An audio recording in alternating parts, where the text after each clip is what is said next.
Tonga sao daholo le Zanagasikara mbola avy ianareo tsy matinareo lolo mihitsy ity zavatra ity.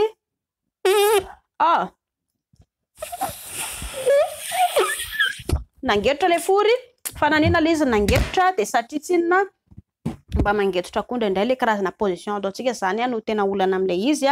de jerevo tsara fa rehefa hiditra ao anatin'ny lalanjaza ilay latakela de mibotsona le izy, rehefa ivoaka latakela de lasa le izy miverina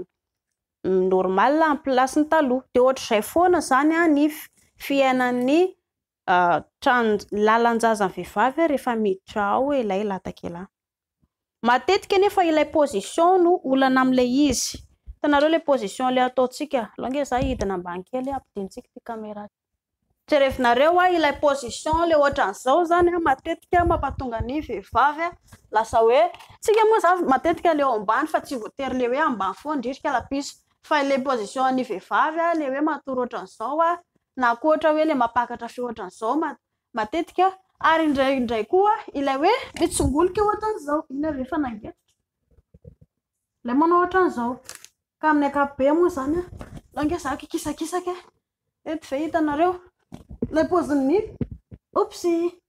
pozin'ny vehivavy le mitsongolika ohatran'izao zany iny no matetika olana am'le izy ka raha ohatra zany ka hoe manao ohatran'izao ny pozin'ny vehivavy raha ohatra ka hoe io foana mampatonga anareo hoe lasa ohatry ny hoe tsy mety le izy de afaka ovao le izy, tsy atao tsony zany le izy fa ataovy position hafa indray de tsy maninona zany ary le lazaiko foana hoe kelapiso kely inona zany soroana raha ohatra ndrika hoe sendra ilay mangetotra ny fory de alefasy ny kotrana kekela 1 2 3 4 zay vitandry eo anatin'ny ray andro na 2 2 3 na 10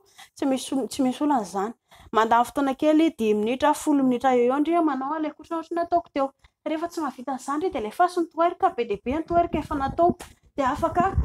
le manetsiketsika ity manetsika ilay ravim-body le ity zany ity ny tena tanjona satria hitanareo le eto amin'ilay tapory sy ny lalanjaza ary mitoetra any amin'ny lavabody io le amboarina anaovana kotrana kegela ilay nofo io zany mila atao salama tsara fa rehefa salama de mandeha tsara foana ny lelo zay ve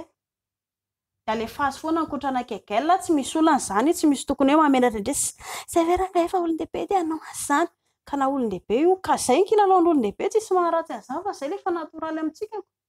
tsy misy olana zany tsisy tokony hoe atahorana zany mihitsy fa alefasy foana le raha ohatra moa ianao ka hoe ny ianareo mivady zany no mifanentana amin'izay zavatra zay ilain'ny lehilahy foana zay rehefinareo no ilana tamin'ny mandroso mikotrana foana zareo miezaka mikarakara vatana sika malagasy ihany koa ve de ao ambakany zareo mba manana maha-izy anao koa ianao de mba atovy le izy zany de zay alefasy foana mikotrana kegela pa tsy misy olana fa alefasy foana tsy misy olana fa alefasy foana manao ohatr'izao foana manao ohatr'izao isa-maraina ianao tsy misy olana de midina de miakatra de midina de miakatra de zay tsy misy olana mahazo toa